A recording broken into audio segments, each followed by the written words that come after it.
Hello, viewers and subscribers. I'm back again, and today I'm going to discuss something about modern Christianity. That's what I call it. And it's exactly because of the fact that the way Christianity is being practiced today, to me, I feel that there's a big departure from what I understand from the Bible and the teachings of Jesus Christ. Especially what I'm about to discuss today is the so-called prosperity gospel. I mean, can you imagine that? Prosperity gospel. This is really new, folks, because if I understand, not if I understand, I totally understand, and I am 100% sure based on what you can read from the Bible, that Jesus Christ really emphasized on spirituality, on enhancing our spiritual journey. And to do that, he categorically emphasized that we should not let worldly things control us, that we should not, that the goal of our existence is not about chasing wealth, money, fame, and all that. I mean, for sure, we as human beings on earth, we need money. We need sustenance. We need something to live our lives, to be able to live here on earth comfortably, I may say. But the extent to which we actually emphasize on gathering and gathering and gathering without limit is a total departure from the teachings of Jesus Christ. I'm talking about preachers today. And my topic today is about millionaire preachers. In fact, a lot of preachers today, and in fact, most preachers are millionaires. And they've done that by gathering wealth, by enriching themselves through the ministry. And who do they get this money from? The poor ones, the ones that are, that are seeking to, build hope, find a way, the reason for their existence. And they find these eloquent men and women who give them that, what I call false hope. And then they give everything to them, and then they become rich. I can go through a short list here. Like here in America, I was just looking at this and I cannot understand. In fact, I was baffled. The king of them all is Kenneth Copeland. I just looked at his total net worth. This might be off a little. This is not written in stone, but his total net worth is said to be about $760 million, folks. $760 million for someone who is supposed to be a representative of Jesus Christ. He is called a man of God, right? Preaching the word, preaching the gospel. He's worth $760 million. He's followed by the famous Pat Robertson, who, was said to be worth $100 million. We're talking millions of dollars here for people who have professed to follow the life of Jesus Christ. And then followed by Benny Hinn, the famous Benny Hinn, $42 million. Joel Austin, $40 million. Creflo Dollar, guys, this is a special one. Creflo Dollar started not as Dollar as his last name. He actually changed his last name to Dollar. This is a preacher. This is a pastor who is ministering the word of God.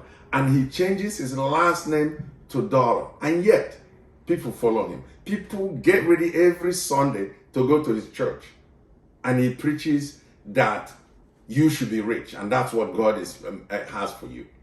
In fact, the other, I think about 3 days ago or a week ago, I saw on social media, and this was confirmed because I called someone back home. There was a preacher back home in Nigeria who, during the church service, told his congregation that Jesus Christ hated poor people. Really? Yes. You can Google it. You can search it. It happened in Nigeria. So, folks, this is what I'm talking about. I mean, if you go to the continent of Africa, we have the famous Bishop Oyedepo of Winners Chapel. What, $150 million, a Nigerian. Prophet Bishuru is a Malawian-born pastor based in South Africa. He's also worth $150 million, closely followed by Pastor Adeboye of the Redeemed Church. These guys want personal fortunes I'm talking about here, $120 million. I can go down the list. But I mean, guys, my question is this. It is clear in the Bible there. Clearly, when Jesus gathered a bunch of people at the foot of the mountain, you know, it's known as the Sermon on the Mount. That was his greatest preaching ever, and it's recorded in the Bible. What did he emphasize on? He emphasized on humility. He emphasized on being like a child. And he actually, to make this clear, Jesus used a rich man as an example. And what did he say? That for you to go to heaven is like a rich man going through the eye of a needle. Why did Jesus say that?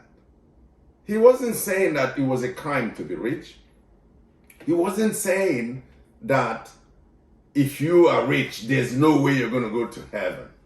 He wasn't saying that all rich men will go to hell. No. Basically, what we take from that is that when you chase worldly things, you will be consumed by it, and you will have divided attention. You will be controlled by material wealth and forget the spirituality, which is what your soul gains to earn heaven. That was what he was saying. So basically, you run the risk of surrendering your being, your soul, to material wealth, which you will leave behind when you leave this earth, and therefore lose out going to heaven. I'm just quoting Jesus here. So now we have it in these modern days, men and women who profess to follow the footsteps of Jesus Christ. And what do? A total U-turn from what Jesus taught. Now telling people that God's plan for you is to get rich. Total departure, 180 degrees from what Jesus preached. I mean, we can see that what we have today is a confused state whereby people are being fed what they want to hear, and we don't know where the truth stands, but we do. It's in the Bible. So for those who claim to be Christians, let's reevaluate, the path we're on. And that's my message today. So I'm calling on people to, give your comment, please, share, and disseminate this information so that we can interact.